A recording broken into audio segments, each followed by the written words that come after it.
po asi mesačnej pauze sa znova vídame na kanáli a znova pri Karpatskej.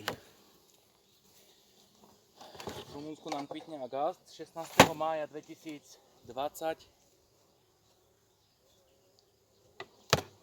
No a ja sa idem pozrieť na to.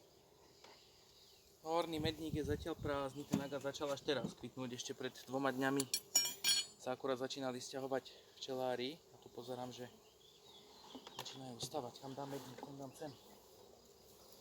Ale včielky sú už hore. No a tento medník bol prázdny ešte minulý týždeň. A pozerám, že ho pekne zaniesli. A teraz sám neviem, čo tu môžem čakať. Takže je dosť možné, že nájdem aj plot, lebo som im riešku nedal. Ale nie. Takže druhý deň agátovej znášky, taký lepší. Opa. Dobre. Ten týždeň bol dosť, nie studený, ale veterný. A mali sme... Dobre, toto je tu vystavané na novo, je to nad plodiskom. A ten medník teraz otočím na druhú stranu, ať vystávajú aj ten druhý koniec. Im pozrie ešte posledný rámik. Tento začali stavať. OK. Takže rýchlo by som sa mohol načrieť do plodiska. Skúsim toto tu vybrať, mám ten medník kam dať. Snaď ma nezožerú, lebo sú nejaké nervózne. Roboty je dosť, aj ten vetrik sa už troška uchodnil. Ráno som myslel, že ani ku včelám nepôjdem dneska, myslel som, že to nechám na zajtra, napokon som sa rozhodol ísť dnes. Prilepené je to riadne. Váha medníka, no, cítiť to.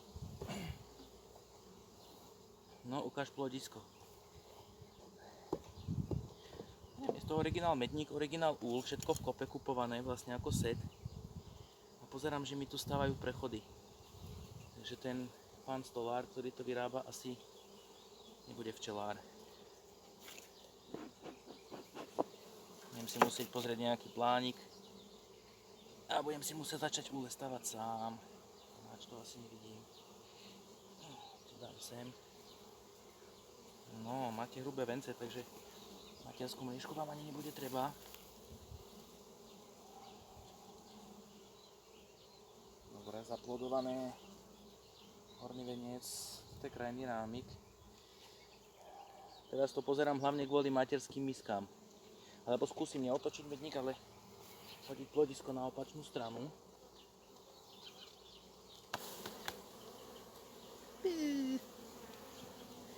Nebojte sa, slečny, ja vás nechcem okradnúť. Ja sa len troška chcem pozrieť, ako sa vám darí. Dobre.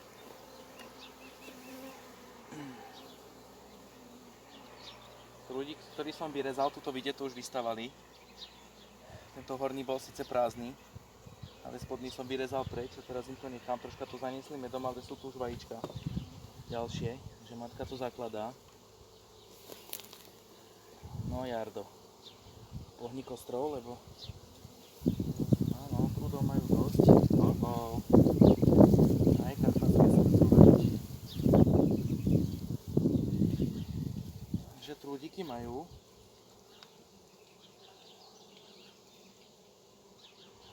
Materské misky im zatiaľ zruším, keďže kvitne akát, nechcem ich veľmi oslabovať. Ale prídem sa pozrieť cez týždeň na nich. Mám známeho, ktorý mi robí sondu a dáva mi dobré informácie o tom, v akom stave je agát, takže vedel som, že tá hlavná značka začala až teraz, lebo mal som informácie, že pred 2 dňami prešli 3 veľké vozíky so včelami. Trúdy tu sú, ale nevidím plot. Ale hej.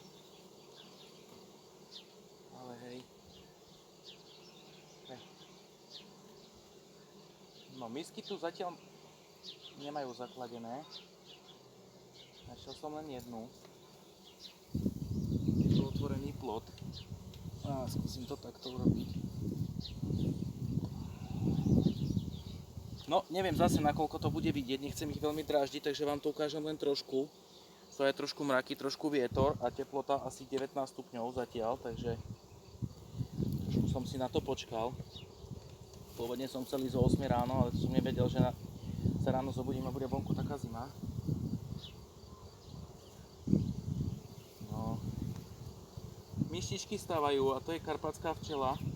A kto si myslí, že karpatská včela sa nerojí, tak to je naivný človek, lebo karpatská včela je tiež len včela. A ako taká má takisto základný pud množiť sa rojením. Rozdiel medzi nimi ale je len v tom, že karpatská včela sa nerojí až tak veľmi.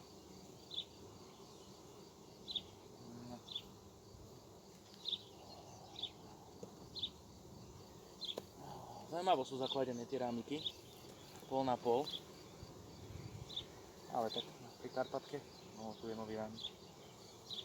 Tu vajíčka, ale áno. Na larvičke je vajíčka, ja musím dávať ale pozor teraz, či nájdem nejakú materskú zakladenú. A tieto sú všetky suché, aspoň to tak vyzerá. Tieto sú suché. Ja mám ich dolu, viem, že si ich vystávate, ale ste sa náhodou nenudili. No. Matku som nevidel, ale vidím, že tu je. Lebo sú tu malé larvy aj vajíčka, nechcem to dlho držať von. No a trudov majú kopec, takže odložence ešte počkajú tie posledné. Aj keď ja sa ich nebojím, lebo mám skúsenosti s odložencami, že aj ten augustový šlapú všetky dobre teraz, takže nejaký modrý pel, tmavomodrý pel. To budem musieť pozrieť na Google, lebo netuším, čo je tmavomodrý pel. Z čoho môže byť tmavomodrý pel? Ja si myslím, že vyskúsenejší to už isto budete vedieť, ja sa to budem musieť naučiť. No, tu sú nejaké trúdiky a tu sú vajíčka. Trúdy a vajcia. OK. A teraz takto. No, túto matka zakladla parádne. Pozerám, že bude asi niekde tu, v týchto miestach. Keď ju nevidím, ale ani ju nechcem vidieť. Teda, vidieť by som ju chcel, ale nemusí to byť. Ešte taká krátka prehliadka plodiska. No, toto je plodové, tu je peľu. Dobre, takže matka bude niekde tam. To sme ju nevystrašili. OK, takže teraz som urobil to, že vlastne celé plodisko som posunul o tie dve pozície na tú druhú stranu, majú 8 rámikov a založím im naspäť ťaliacu mrežu, stenu, pardon, a medníček, ktorý síce bude za ňou, ale viem, že furt tiaľ. OK. A týchto pár chudáčikov snáď sa počasie územní, viem, že o nejakej jednej až po obede by tu malo byť slnko a byť až 24 stupňov dneska, čo sa mi zatiaľ nechce veriť, ale je to tak. No, OK, čielky už rozširujú feromóny, ktoré stratili.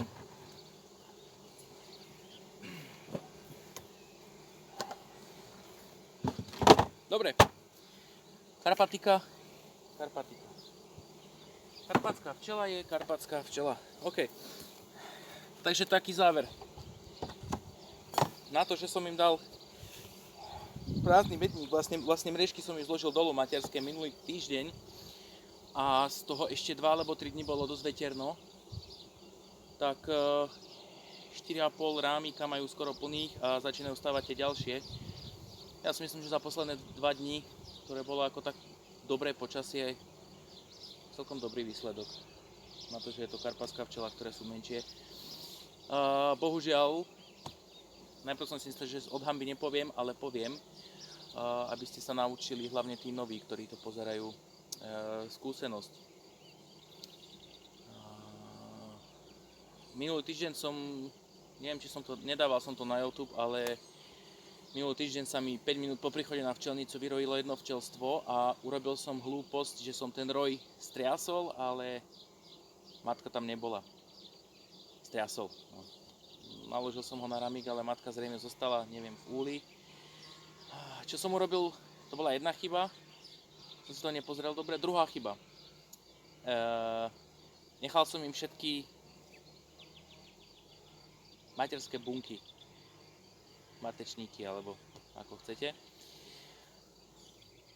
A zase sa vyrojila, to už som to ale nebol. Myslel som si, že vyjde nová matka odtiaľ a tie ostatné zničí. A našiel som 9-rámikový dadant, vlastne 10-rámikový dadant, ktorý obsadzoval 9 rámikov. A našiel som spodné rámiky takmer bez plodu. Včelstvo má natiahnuté materské bunky, ktorých ešte matka nevyšla, ale bude, tak som im nechal iba jednu. Tá vyjde, počítam, za pár dní.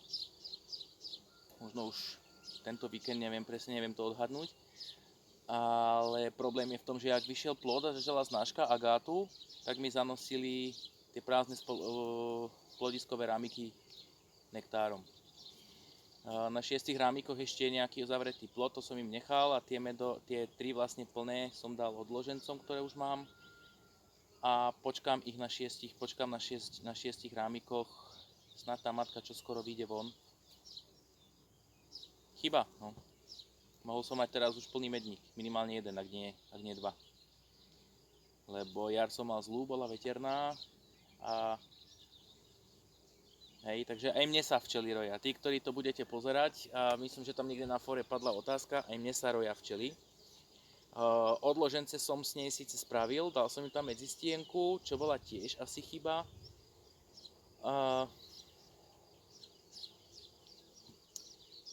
No, musím sa naučiť pracovať s veľkými včelstvami a musím sa naučiť odoberať zrejme viac toho. No. Každopádne bude to zrejme drahšia skúsenosť, čo sa týka medu, keďže takýmto spôsobom matka sa nerozkladie do konca agátu. Čo bude asi ďalšia chyba a uvidíme, ako to zvládnu včely. Nejaký zaviečkovaný plod tam ešte je, ale toho je málo. Neviem, možno sa vyrojili 2, fakt neviem, nebol som tu celý týždeň a nevýhoda toho, keď človek chodí iba raz do týždňa, je, že keď si nedá raz pozor, tak už má potom veľký problém zase, keď sa vrátim o týždeň. Ul je síce plný včiel, tých 8 rámikov bolo pekne obsadených, ale 9, pardon, ale chyba, veľká chyba. No ale na to sme ľudia, aby sme sa z chyb učili a myslím si, že na budúci rok sa mi už takéto niečo nestane. Ostatné včelstva idem ešte pozrieť, takto ako toto. Zatiaľ ich nechám tak a na konci znášky, keď už agát odkvitne, tak narobím ďalšie odložence z nich, rozdelím ich, trošku im pustím žilov ešte. To bude koniec znášky, približne, keď to rátam 16, asi 22 máj, takže ten budúci týždeň už narobím odložence. Po prípade posilním ešte nejakými plodovými rámikmi tie, ktoré mám narobené a zapíšem si za uši, že som spravil chybu. No. Ale aspoň si viem priznať, že viem, kde som ju spravil a na budúce to už nespravím. Fajn. Nejdem dlho otáľať a tie včely veľmi neruším. Majú predsa len znášku, vetrík sa už utíšil, čo je fajn. Agáty hučia a fotku som už myslím, že dal na fórum a tí, ktorí náhodou na fórum včely.sk nechodíte, tak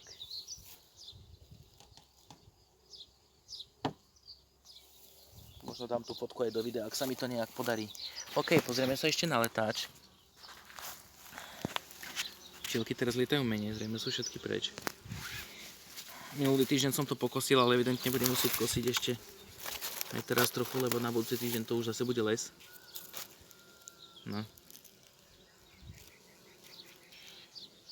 Je celkom kľudnejšie včelstvo, teraz sú preč, ale majú nanosené. Som spokojný s tou Karpatkou, ako funguje. Na to, že je to Karpatika, tak oni sú dobré medárky. OK páni, tak ja končím, zdravím z Rumunska, zostaňte zdraví a vidíme sa na budúce. Ahoj.